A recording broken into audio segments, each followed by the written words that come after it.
Well, hello, everybody. It is I, your Survivor buddy, Gordon Holmes, here with your exit interview for Survivor 45, Episode 7, set 2 eliminations, talking to Caleb. Calm down, Gordon. Bring it down. Sorry. I don't want to start too high because then we have nowhere to go. But before we get to that interview, before we talk to Caleb, a couple of quick orders of business. First of all, my graphic novel is available through Legacy Comics, written and illustrated by yours truly. I'm so proud of it.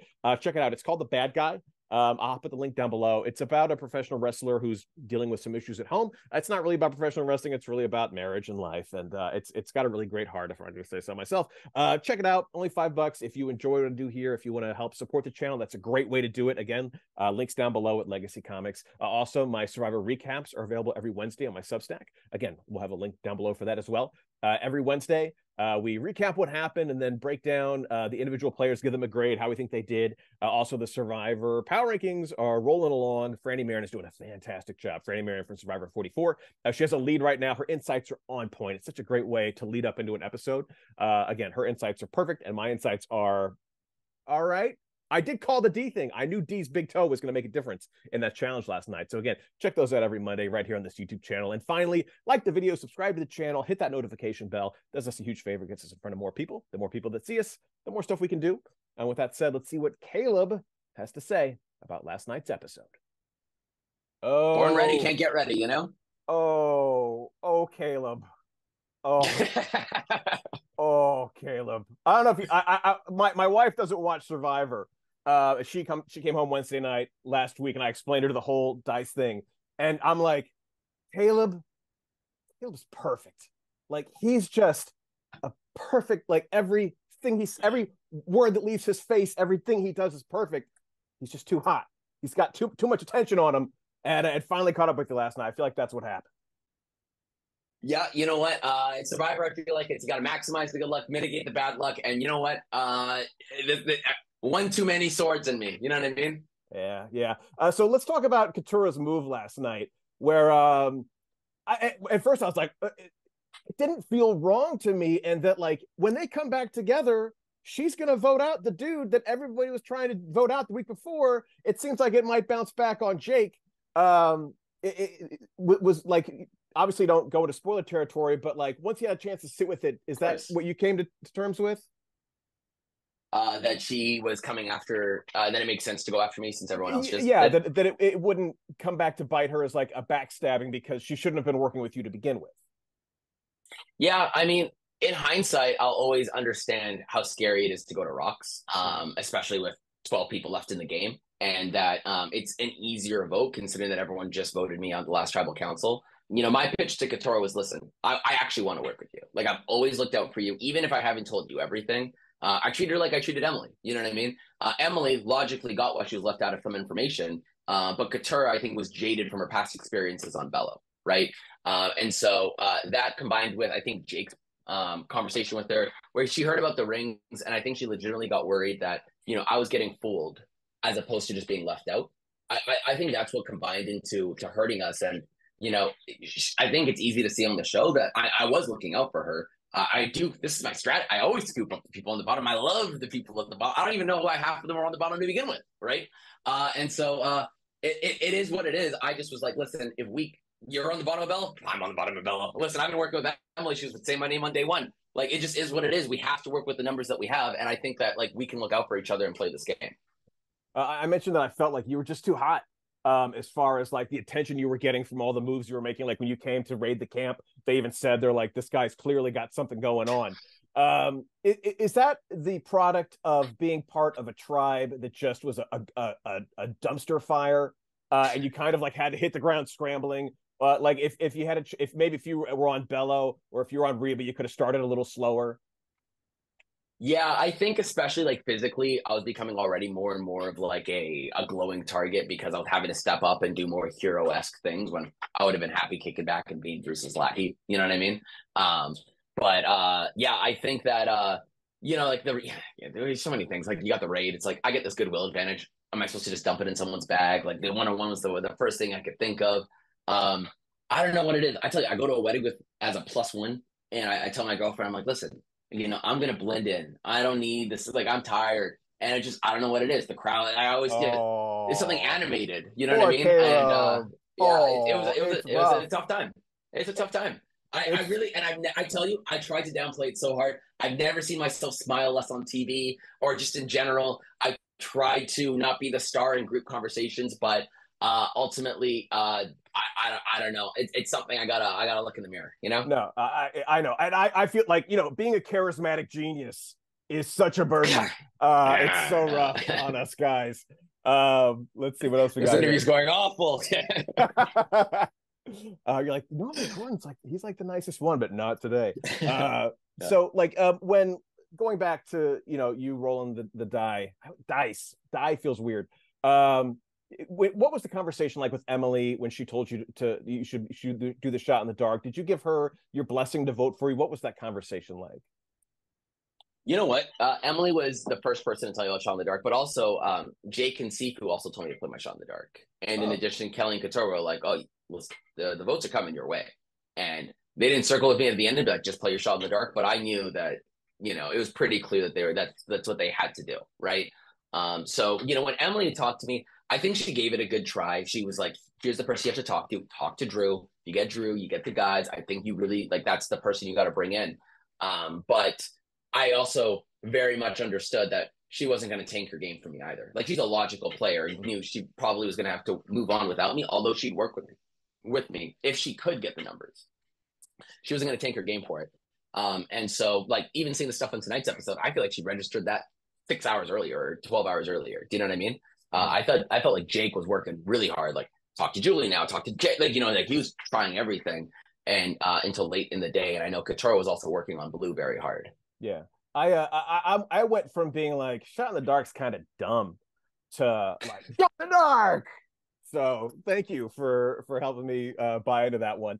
If there had been no tribe split heading into the Parvati challenge, people were saying that you had the numbers, like, weirdly. Like, what was your take on that thought? And if the tribe hadn't split, where do you think the vote could have gone last night?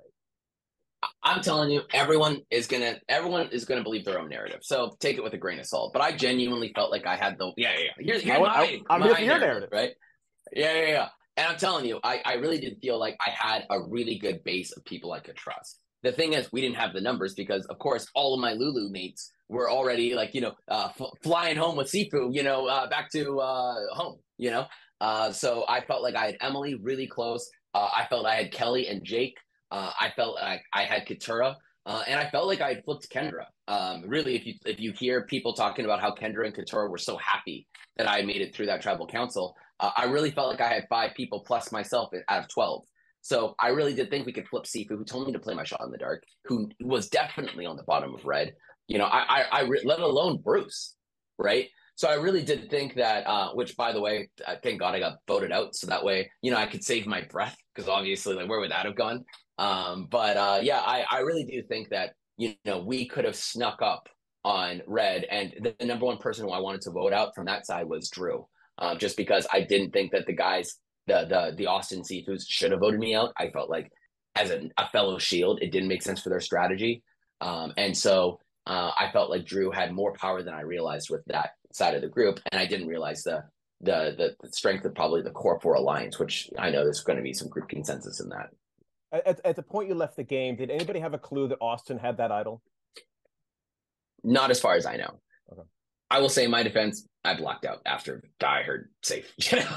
I don't remember much, and let alone counting votes. And we didn't catch it on the revote either, as far as I can tell. So as far as I knew, nobody in the game had realized that he had saved his vote, and no one even knew, because Bello did not have the Bello idol. Lulu, she read her scroll up in the little hut up at the voting confessional. So nobody knew that this was a mechanism to have to save a second vote, which I think played in his favor. That Bruce conversation was rough last night. Like, what, like, I don't know how to format this question, Caleb, other than like, what the hell was that? Bruce. I mean, I said it already. I was full Rob Cisternino in the Amazon, head firewood bitch. Like, I was very comfortable. I'm a patient guy. I can get along with anybody. I truly think so. But Bruce hit, like, literally my last nerve, because he was just so inflexible in the game. Really, really, really, really old school mentality. And I mean, I don't want to be too mean, but you could say accurately depicted. You could say, if anything, it was even harder. You know what I mean? Because they cut down those conversations. You know. In real life, Gordon, it was 2 hours of all Yeah, of that. like, So we do and our I'm word coming here. I'm always ready to work with him. I've never lied to him. I've never, done anything besides look out for him. I even held his idol information until deep until the Mergatory when everyone's telling me that Bruce is coming after you hard. Like, there's never anything that, like, Bruce never was able to think about this strategically and play the game together. That's the sad part. We do a word association here to get to know your tribe mates a little bit better. I'll give you someone's name, give me the Okay. first word, a couple words that pop in your head. Let's start off with Kendra. Kendra, Flower Princess. Kelly. Ooh, Kelly. I want to say she's like strategic, likable. She's a threat. She's an ally. Great player. Okay. Hannah. Hannah, quippy, funny. She has banter. Yeah, really cool chick. Yeah, hilarious. Okay. J Maya. J Maya. I think she's a sweetheart, singer, sweetheart. Yeah, really nice person. Okay. Jake. Jake.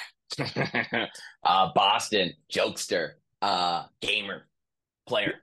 The only actual lawyer on the entire cast. It's amazing. Yeah. Right? Yeah. Loyal. I should give him that one for sure. Okay. Sean. Sean, genuine, I think for sure. Big heart. Okay. D. Feisty. Also somebody who I would say is very also like smart and really intuitive. Okay. Sabaya.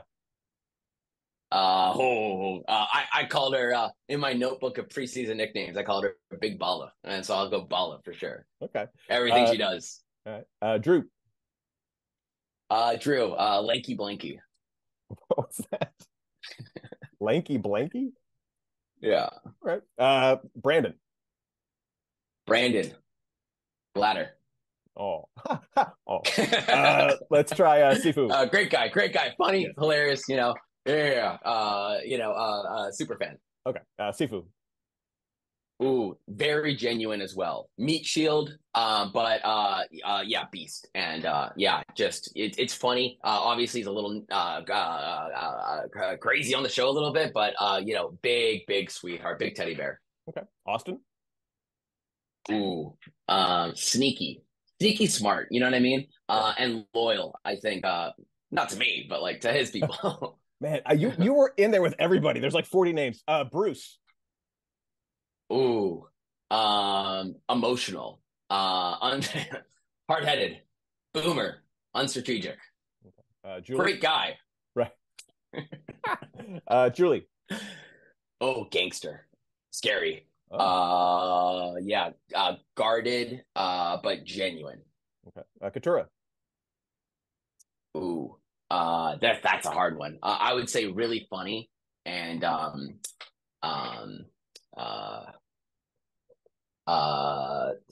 trying to think of the word that describes somebody who is like always concerned because you're on the outs. You know what I mean? Like that feeling. Like I think she carried that emotion a lot in the game. Okay, and let's finish off with Emily. Oh, first word that comes to mind. Kemily. My girl, she's logical and just figuring it out as she goes along. Okay. So I've been doing this for a long time, and you famously said that you kind of saw yourself as a villain going into this. I remember before Survivor Philippines, a handsome, charismatic, nice guy who fully went in there intending to be a villain. His name was Malcolm Freeberg. Not the case. Obviously not the case with you. If you can just put into words what it's like to go in with one intention and come out. I think everybody watching this season became a Caleb fan at some point. So it was a surprising or a nice surprise, or where are you with all that right now? Yeah. I mean, did I come in there being like, oh, I'm like this duplicitous, dark, person? It's like, that's not necessarily who I am. Right. But I definitely thought that, I definitely thought I'd be, making more moves. But the reality is that no, like being on Lulu, being like having the first 4 people to go are the people that I know. You're just always playing an uphill game, and I think like my story is one of the underdog, which tends to be a bit of a hero, right? Same thing happened to Malcolm. And Same thing happened yeah, to Malcolm. literally. The only difference is Malcolm had an idol, and yeah. It's like you look at these guys, Wendell and Dom. Like I feel like the it's obviously not a flaw in my game, but it's just like, man, it sucks not having that firepower when you're a threat. Like it does give you a little bit more, opportunity to push. Now I know we're running out of time. Real quick, you're the jury leader, the jury captain, the jury foreman, whatever the term you want to use. Is that something you took seriously? Like what was did you have a kind of motto as people came in, how you wanted to handle them? Yeah, like, I played hard. I had a lot of fun. I know everybody in our cast. This is a crazy season, right? I gave them a soft landing spot, but then ultimately I want to make sure that we vote for the best player in the game. So I know people are going to have their emotions. We're going to talk it through. We're going to process it. I would do the Monday morning news. I would interview the people who came in. We would process it together. But ultimately, I just wanted to make sure that whoever the winner was going to be a great winner of the season, because that's going to be the best thing for all of us. And you know what? Different people have different definitions of that, and that's okay. But I wanted to make sure that people, just saw all sides of the puzzle to be able to make sure that they made the most informed vote. Okay. And did this interview get better? Yeah, way better. Yeah. Just cut the first 5 minutes, and then we're great. All right. I don't say this to everybody. I want you back, Caleb. I want you back on my show. So you say it come on. You say that every one of these. Come on, go back and watch. Go back and watch. It was bad and then good and then bad. Go back and watch. I appreciate it. I appreciate it. You know what? Like I said, it's like I got a backpack by the door. Jeff knows where to find me. Just like every other survivor in the new era. If the call comes, we will all answer. All right. Well, I have no pull, but if I did, pull. All right, Caleb. Thank you so much for your time, man. Always a pleasure. Cheers.